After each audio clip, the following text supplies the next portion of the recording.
Good evening, everyone, and welcome to another edition of the Brian Crombie Radio Hour on Saga 960. I saw quoted a gentleman that I have a lot of respect for, Joe Berridge, who is the head of a company by the name of Urban Strategies, in an article just about a week ago about the future of cities. Joe is someone I first, I think, came in contact with when he did a bunch of work for the city of Mississauga in some long-term planning that the city of Mississauga at the time was doing. And I was really very impressed with the work that he and his organization were doing. And then, as some of you know, I am chairman of Transit Alliance, a civic advocacy organization, and Joe has spoken a few times to our group and really has an interesting point of view about cities and transit and the way they work together. But then, Joe, in this article, you were almost saying, I think, that cities will change their shape and will become several different nexuses of transit-oriented development. What is your thesis for what's going to happen to cities post-COVID? Well, the first thing everybody should say is it's too early to tell, and I don't have a clue. But I think one of the best things to look at is, I think what COVID has done for all of us personally, for all of our businesses, for all of our educational institutions, everything, is to force us to go through a measure of reinvention and perhaps pick up on some of the things, the trends that were happening beforehand. So in every big city, there's always a tension between the downtown and the rest of the city. And in Toronto, where I live, that's for sure true. And what's fascinating is over the years, it's kind of gone back and forth. Sometimes the downtown is dominant, takes the bigger share of employment growth. Sometimes the suburbs do.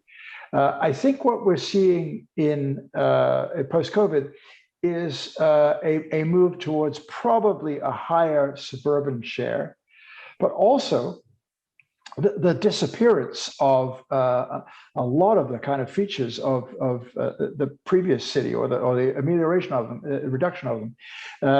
I don't think we're going to see nearly as much commuting as we saw before. We're obviously going to see a lot more working from home.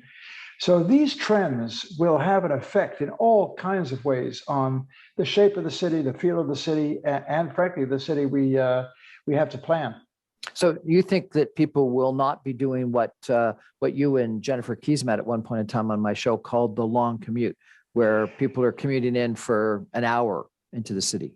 I think that if you think about people's, what has this year done? It's given us a chance to think about our lives. And what did people really dislike a lot about their previous work lives? And that was the long commute, by car, or also, frankly, by transit. And I think a lot of people have said, hey, what the heck? I can work remotely. I'm just as efficient. My boss doesn't seem to mind. And as long as I turn up 3 days out of 5, or whatever the arrangement is, that's going to be fine. So people are saying, well, in that case, I'm doing an interview right now from a place that's almost 200K from Toronto. I've been working here for the last 18 months, and who the heck knows? And I like to think I'm, just as productive as I used to be. So a lot of people are rethinking that, and that's going to have quite an influence on the shape of the city. So if you're saying you're only going to work 3 days out of 5, then maybe you don't need to be downtown. Maybe you'll be in Mississauga City Centre, or in Markham, or frankly in Peterborough, or in Waterloo. So my kids are in their 20s and 30s, and they're all desperate to get back to work downtown and live in King West and work in a bank tower at King and Front or King and Bay, and interact with all their friends at bars and restaurants after work, and run into people during lunch hours in the concourses. You're dead right. You're dead right. And that's a particular demographic. However, come the 30s, and they want to have kids, and they want to spread their time out in different ways, then I think you're going to see different patterns. And by the way, it may well be that some of that hip life begins to generate itself in different places. I'm in Picton in Prince Edward County. I'm looking around. I'm seeing an awful lot of hip young people who may well be moving their lives there as well. So the downtown is going to be, always what it's be, the place of excitement for the largest number of people, but it won't be the only place. So we've had a big investment in downtown buildings for the first Yeah. time in a long time. And the biggest one, I think, is this new CIBC building right across Bay Street from Union Station. Yeah. And vacancy rates are I guess, larger than they've been in the past. And that expansion in office development downtown was because people thought, obviously, prior to COVID, that this movement downtown was going to continue. You think it's going to stall or stop or reverse? I won't take any of those verbs. I'll take slow down.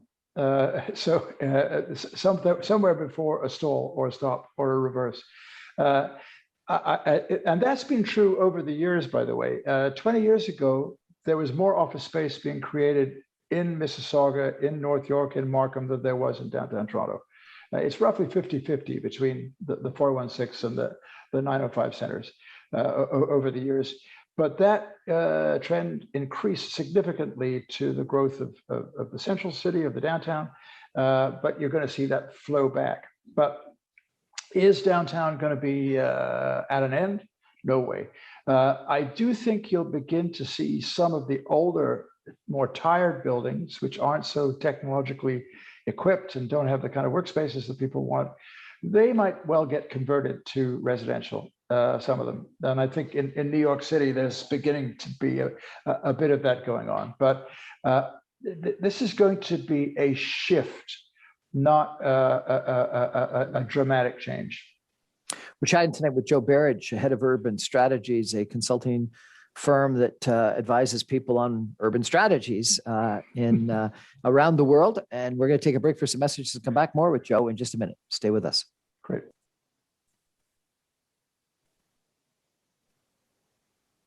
Welcome back to the Brian Crombie Radio Hour on Saga 960. We're chatting tonight with Joe Berridge. He's the head of Urban Strategies. It's a consulting organization in Toronto, but works around the world, across North America, really advising companies, municipalities, government organizations on what's going to happen with cities. They do architecture, they do planning, they do a whole bunch of different activities.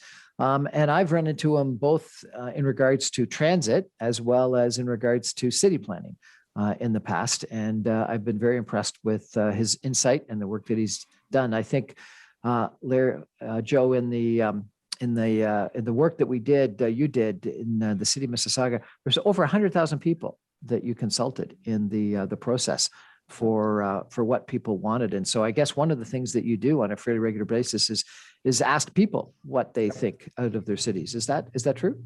Yeah, I mean, you've got to ask people, and you've got to make sure your ear is always open. And I think one of the things that COVID's indicated is you've got to make sure you're asking everybody, not just the normal suspects. If you have a public meeting, as every politician knows, who turns up to public meetings? Well, fairly well-off elderly homeowners turn up to public meetings. Well, they ain't the people who have been most affected by COVID. So one of the fascinating things, I think, the real imperatives about how we manage our cities right now is to make sure that we're talking to everybody, to the right voices, right across the spectrum.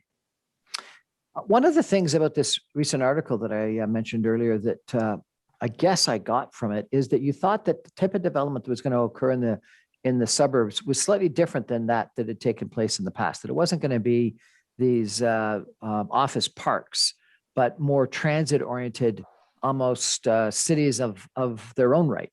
Is that the case? Yeah, I think again, what has come out of COVID is if you're going to see a shift, and it's not going to be a huge shift, but it's going to be a shift, discernible shift towards working close to home, working at home, then the amenities that you would typically find in a downtown, you're going to need those closer to home. So you're going to need workspaces, you're going to need more office supply places, you're going to need more sit-out cafes where you can have meetings. So all of these are the things that kind of urbanize a city, along with a slightly closer mix of residential and office. So I think we've seen a bit of a shift towards walkability, towards bikeability. These, they're not going to be the total solution for everything, but that does mean that if you're going to have everything you need fairly close to your home, then you have to have a much more mixed use city, potentially a slightly higher density city than we had before. So in the GTA, give me a sense of the logical places. I presume Yonge and Sheppard would be one, Mississauga Square One City Center would be another. What else are the sort of those nexuses that around the city? You can see them. If you go around the city, obviously Oakville, it has a number of these centers developing, particularly around the GO station, but also down on Lakeshore. And in Mississauga, you see a number of these places emerging as well. The Port Credit is becoming quite an interesting mixed-use place, as well as the city center. And then in Brampton, they are really working very hard to try and create that environment there. Up to Vaughan. Vaughan has just created this huge metropolitan center of Vaughan at the end of the subway, and that is again an attempt to try and create a place there that's a destination as well as a suburban residential community. Markham. Great strides in Markham. They're trying to get, I think they've just got, in fact, a York University campus to locate there. So all of these bits of stuff, university campuses, colleges, which used to be downtown things, or were on very low density suburban campuses, you're seeing those now trying to glom into the city centers, which is adds again a heck of a lot of life and interest because you've got all the students around and a great mix of people. So I think generally we could be quite optimistic about one of the trends coming out of COVID. When you think about Markham and their building of a new downtown, it's got a couple of things, doesn't it? It's got, as you said, York University, which I think is both York and Seneca working together to build a campus. They've got athletic facilities, the Pan Am facilities. They've got residential. They've tried to build an interesting downtown with some office, and they've got transit. And that GO train line is now, I believe, more frequent in both ways when it used to be just one way. That's right. That's right. Are those the keys? You stitch all those things together. I think again, creating some theirs. Markham has a lovely city hall and some nice open spaces related to that. But it's also got some very nice streets in Unionville and other places that have a kind of texture and feel to them. And they're clearly trying to do that on Highway 7 as well. And you can see the same thing in all the efforts to try and, I don't know the right way to humanize Mississauga Square One, an enormous shopping center with parking all around. That's what it used to look like. Well, more and more, it's actually becoming like a big city block, a diverse city block with all kinds of things going on. And there's Sheridan College there as well, all of the cultural and arts facilities, as well as the city hall itself. So these things take time, but basically what you're doing is kind of sort of growing out of what was originally a nowhere place, a somewhere place. And that, I think, will, after a certain point, you get to a snowball effect. It gets better and better and better. So you mentioned Port Credit, you mentioned Oakville. Both of those would be on the Lakeshore GO line. You mentioned Brampton, which is similarly on a GO line, but it's not nearly as frequent. And I'm not sure if it's a two-way. Square One is not. Mississauga City One. Is there a problem there? And it's just. I always naively thought that you might want to take a spur off the, I guess it's the Georgetown line or whatever, the line that goes to Milton. The Milton line, sorry, that goes to the south of the center, and almost have a spur and a destination that was in the center. I do think transit is really structurally important, especially for big office destinations, because it's really, really hard to get the population you need if they have to everybody find a parking space. Parking is very, very expensive if you have to put it underground, and that's what you have to do if you want to make a dense place. So you've got to have a pretty strong transit alternative if you really want to get an employment center off the ground. And to be fair to Mississauga, they've tried really hard to do this, but it's not been easy. It's not gone as smoothly as it might to, because I think of the lack of hard rail transit. What are the keys to inducing that development? If you were, a mayor of Vaughan or a mayor of Markham or something like that. I remember former Mayor of Mississauga, Hazel McCallion, telling me that one of the keys at Square One was having no limit on height, so that the developers could come in and sort of build what the market demanded rather than what the city bureaucrats thought was right. What do you think are some of the keys? Well, I think transit is really important. If you can't have transit, you have very high parking demands. And it's very hard to make the economics of office space work in suburban locations if you have to provide an awful lot of underground parking.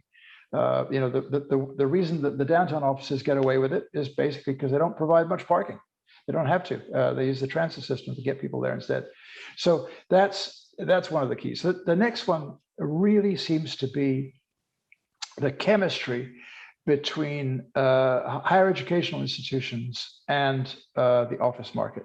More and more, we're seeing that melding together of training activity, and it's not just universities. Increasingly, it's the colleges. Because they provide the skilled workforce. And what's clever about, we're incredibly blessed in Ontario by the Sheridans, the Senecas, the George Browns, the Humbers, who are extraordinarily responsive to employment requirements. So if all of a sudden you need a particular kind of training, a particular kind of technology has come into the office business and you need that training, they'll set up a course instantly. And that, I think, is very important. And students don't have a lot of money, so they want to be close to their where they might be working. Then I think there's kind of I don't know what the right word is, a kind of urban hipster quality that is quite important. You want to provide the cafe streets, the hip bistro streets, the walkable, talkable, the everybody mix and match street, and that kind of chemistry is hard to create from scratch. I'm always admiring the places that can manage to do it. And you're beginning to get a little bit of that feel in parts of Mississauga and parts of Markham. But typically you can see that the bits of Mississauga that work really well are the old streets like Port Credit on Lakeshore or in Markham, Unionville. Okay, so let's talk about that for a second. Let me stop you. I apologize. So, Sure. You think about Port Credit, Lakeshore is very hip with lots of bars and restaurants. It was a beautiful sunny day, Saturday and Sunday this week, and I was out at one of those bars, and the place was packed. But there's relatively no office near there. There is a GO train and GO train station. It almost seems like it's neglected that you don't have the development. Versus you mentioned Oakville. Oakville has got some office right around the GO train station. Yeah, but no hip. No hip. Like it's got, Right. and anything that might be close to that is one little restaurant in a plaza to the east and downtown Oakville, which is not walkable from the GO train station. Markham, both Main Street Markham and Main Street Unionville have got bars and restaurants that are hip. And we talked about this new downtown that's trying, but I've been there a few times and it's more like just, the middle of a couple condos. Yeah, it's tough. And finding that chemistry takes an awful long time. I'm old enough to remember when downtown Toronto looked like Mississauga Square One. Okay, so I'm serious. Not that bad. No. All you had was office towers and miles of parking lots on either side. You look at the old photographs of downtown Toronto in the 70s, and the parking lots went from Jarvis to Spadina, all the way up to Dundas, all the way around the downtown core. Well, and from Union Station to the lake. And from Union Station to the lake. So, this stuff takes time. There's no question. But if there is a market, and there clearly is a market for having a nice lunch, doing some interesting shopping, meeting a friend for a coffee, then while you're working, then that's going to happen. And COVID potentially is only going to amplify that desire to have a slightly fuller life than just the work life. So transit, town and gown, hipster, what else? I think beauty, beauty in all its forms. People linger where there are pleasant places. People linger where there are good-looking trees. People linger where there's interesting art, where there's a nice place to sit down, where there's something you say, whoa, that is really amazing. And so at the same time as we are creating the functional city, we got to spend some time on creating the beautiful city. Because that is a form, I hate to be sort of too consumption oriented about this, but beauty is a very important piece of advertising, a very important product of urbanism, and it's a very much a two-way street. And so I again, in Mississauga Square One, you can see the effort that they are spending on landscaping the streets. Oakville spending a lot of time on trying to landscape its lakeshore. These trends are more and more cities.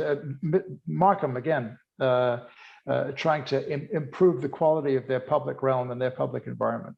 So don't underestimate the power of beauty. Now, I know you've done a lot of work in Brampton. Not much, to be honest. So I should stop you on there. But okay. I thought you had. I apologize. But you've been to Brampton downtown. Yes. Downtown Brampton, other than the Rose Theater, is not terribly beautiful. What would you do with downtown Brampton? Well, interestingly, other folks in our business have been spending a lot of time wrestling with that problem. And to the Brampton's credit, they brought in some very good people to try and help them. And I think they're looking at very much the menu that I just described. First is that you mix it up, you add some interesting residential. And, I hate to say it, but you want to have a mix in the, if you want to get hipsters, then you better have hipster housing downtown.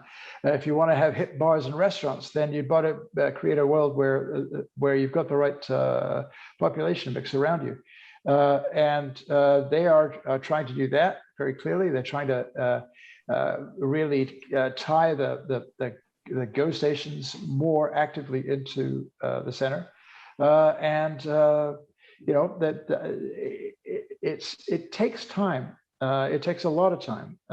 And these things, you don't get the patina of a Paris or a New York or a London overnight. It takes a long time for those places to gel. And one of the advantages of living a fairly long time as a planner is that I can see how places change. And let me tell you, when I arrived in Toronto in 1969, it was a desperately dull, unattractive town full of parking lots, houses, parking lots, and high-rise towers. That was it.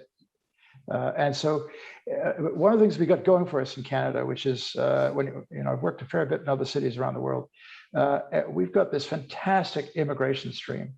And two quality. One is just in terms of quantity.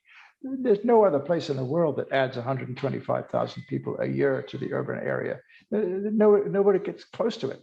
And what's also, that 125,000 people are from everywhere, and they eat everything, and everybody else wants to eat what they eat pretty soon. So those are the things that we've really got going. What makes ultimately what makes a good city is the excitement and vigor of the people who live in it. We're chatting with Joe Berridge of Urban Strategies tonight. We're going to take a break for some messages, and we'll be back in just a minute. Stay with us.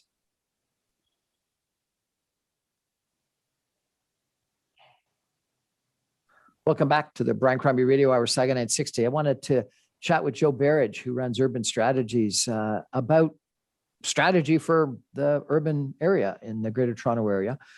Joe, I've heard the statistic that a population the size of Montreal is moving to Toronto in the next 10 years. And then someone else told me that Toronto in the next 30 to 50 years might double in size. And so, I'm not sure exactly what the right statistic is, but it would appear that there's a lot of people, whether they're immigrants, like you mentioned, or whether they're people from outside of Toronto and Canada that are moving to Toronto. It appears that Toronto is going to grow. Greater Toronto area is going to grow. Where are we going to put them all? Let me just go back on the numbers for a minute, because the numbers are staggering. It all depends how you count what means Toronto. And when I've looked at this, I've always counted Toronto by the same metrics as the United States Census uses. The Canadian census is very modest. Toronto just consists of a much smaller Greater Toronto area. But the American census says the urban area is every municipality of more than 100,000 that is adjacent. So that gets you all the way to Waterloo and Kitchener and around the corner from Hamilton. And by that measure applied to Toronto, we are the third biggest urban area in the US and Canada. So we passed Chicago in population. By 2040 or so, we will pass Los Angeles in population. You're kidding. We will, yep. And we will be coming right up behind New York City as the biggest urban place in the US and Canada. So this is quite something. And very few people get a sense of the incredible kind of gravitational pull of an urban area of that size.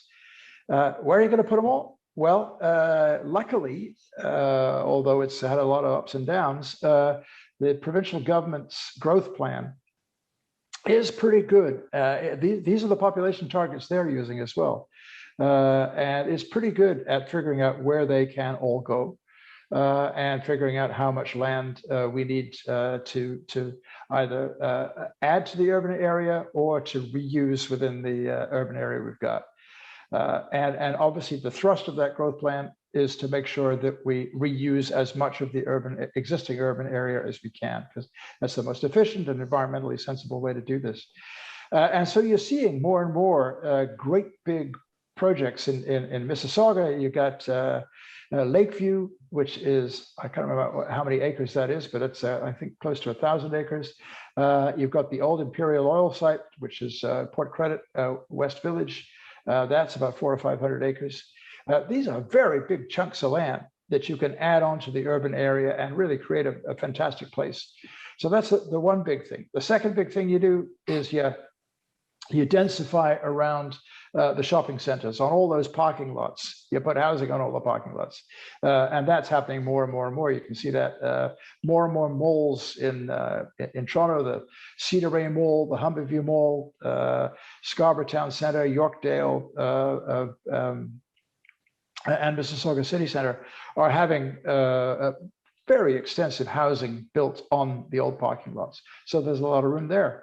But then you take the fact that 75% of the urban area is single family housing. And frankly, there's a heck of a lot of room there too, that you could tuck new housing in. And I think we're going to have to be quite creative in the way. This is what's called in planning terms, the missing middle, something between a single family house and an apartment building, which is low-rise apartments, additions and conversions to existing housing.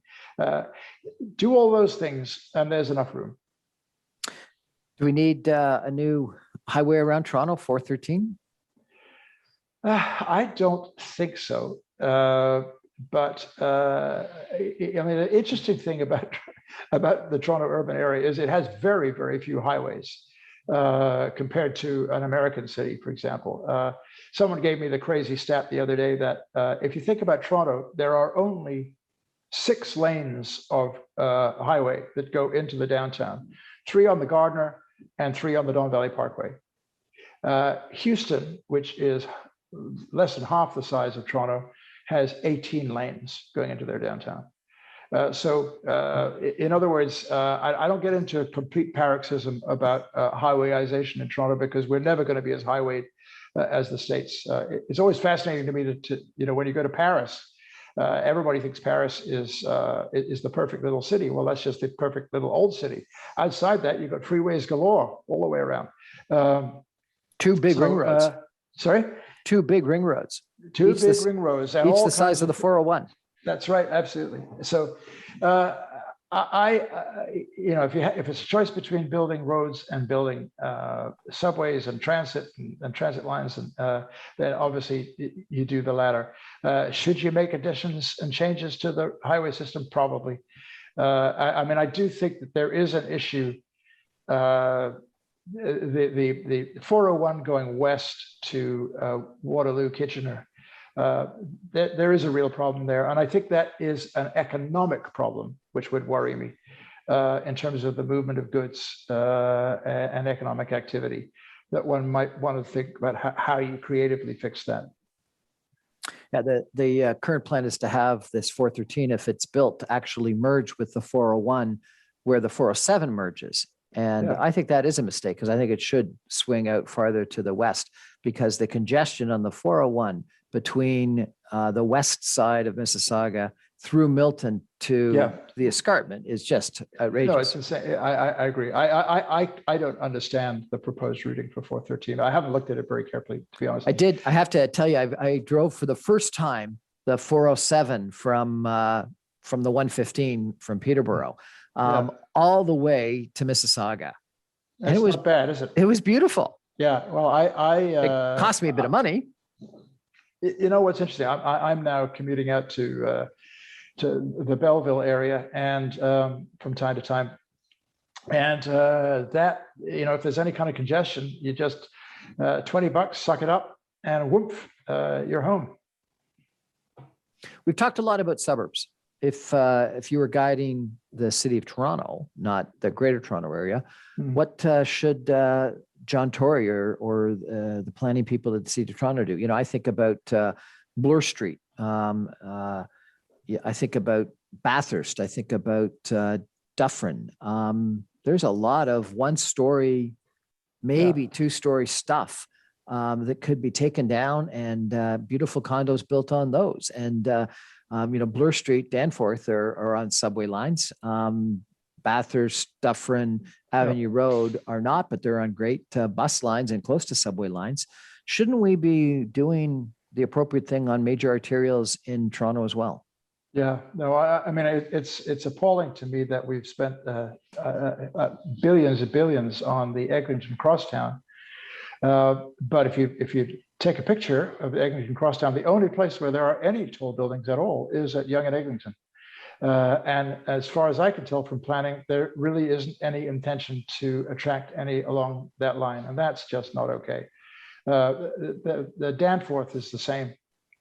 The city have just produced a plan for sort of roughly 6 stories along the Danforth. Well, I live when I'm living in the city, I live very close to the Honest Heads development at Bloor and Bathurst, which is 3 or 4 20+ story towers, and it's great, and it's just going up right now, and good. And the same thing is going to happen at Bloor and Dufferin, and I hope will happen at Bloor and Dundas as well. So what's interesting is I remember when I first arrived in Toronto in the late 60s, early 70s, there's a planner from Atlanta came up, and I remember going up Yonge Street with him, and he said, this is exactly what we should do in Atlanta. Every time there's a subway station at Summerhill, at St. Clair, at Davisville, at Eglinton, we should put a little cluster of density. And that worked very, very well on the Yonge Street line. And somehow we've lost the knack of doing that automatically on the other transit investments. Why, and how do you change it? Well, partly the biggest why is because we have a very decentralized political system, which rewards local councillors for opposing development. It's very tough to get reelected if you support high-rise development. And so saying at the outset, the people who concern themselves about city politics are typically older homeowners who are very conservative and don't want any change. What's interesting, I've done a lot of work in London, England, and they don't allow these decisions to be made at the local level.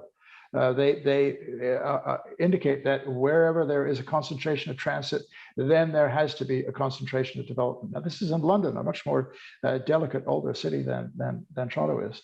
So that's pretty impressive. Now, the province, to their credit, have introduced these major transit station area policies, which require minimum densities at certain at transit nodes. So I think you're going to see more and more developers fighting the city to say, hey, the province says we can do this. Why are you stopping us? Which I think is going to turn into some quite electric politics over the next little while. I drove Dufferin recently from the 401 and Yorkdale South. Yeah. And most of what I saw was 1- and 2-story strip malls. Yeah. Why would anyone want to preserve that? I'm with you entirely. And what the city ought to be doing is fostering the redevelopment of that. One of the things that I hope they're going to be doing very soon is putting in reserved bus lanes so that the people, the Dufferin is one of the busiest bus lanes in North America. Those bus lanes, Finch, Jane, Dufferin, and some of the Scarborough ones, I think are 4 of the 5 busiest bus lanes in North America. And if you look at the conditions on those buses, it's terrible, and they stop and start in mixed traffic. So they should, the transit riders there paying the same fare as someone on the subway. They should get the same service. They should get a fluid, smooth, rapid, comfortable, air-conditioned bus ride. And moving into transit lanes would be one way to start, and I think that would then make the land on either side of Dufferin more attractive. The condition you describe, you go along Finch, you see the same thing. You go along Lawrence Avenue East, you see the same thing. These are areas that an energetic city would be promoting their redevelopment as quickly as they could. An energetic city. So are you suggesting we're not an energetic city? Well, I think there is, as I said, there's a political problem and it's not just in Toronto, it's in all cities, that city planning is very conserving of existing interest. And it's very hard to buck that. You're not going to get reelected if you suggest that some high-rise buildings overshadowing. But yet the number one issue, other than maybe transit, is affordable housing. Yeah. And not just affordable housing for people that can't afford it. It's for everybody. It's like everything is unaffordable today. Don't we? And if you're right that we're going to have this, we're going to become the second, or if not in competition for the first largest metropolitan zone. We have to develop these major arterials. Absolutely. And I think there has to be a whole loosening up at every level. Now, affordable housing, real affordable housing, getting down to people at the bottom third of the income scale, will require a measure of subsidy too. But at the same time, you've got to make sure that you're actually building as rapidly as you can. And, there are some estimates which suggest that we're building at roughly half the rate of the new population. Well, that's just storing up trouble if that's the case. I took a picture out of the Sunday New York Times this weekend for what you could get for $1.25 million in, I think it was 4 different cities in the United States. That would be $3 to $4 to $5 million in Toronto. You could not get what you got in 3 different cities in the United States, even adjusting for the exchange, for $1.25 million. It is very unaffordable. It's expensive here. Yeah, no, you're dead right. There are no easy fixes. I mean, one of the things that's happened is that people now regard property as a major part of their life income planning rather than as a place to live. And that has, and the other thing that's happening, to be candid, is that folks like me, the baby boomers, we made a ton of money on our houses, and we had just passed that money on to our kids. So there's been this enormous generational transfer. I mean, don't kid yourself that anybody buying a house in my neighborhood, so 30-somethings buying a house for $1.5 million. They ain't doing it with their own money. They're doing it with their parents' money. And that's actually not so healthy because it is reinforcing the wealth of the older, whiter folks in town at the expense of newer immigrants whose parents didn't have the chance to build that nest egg for their kids. We're chatting with Joe Berridge of Urban Strategies tonight about the challenges for growth in the city of Toronto. We're going to take a break and come back with some concluding comments in just a minute. Stay with us.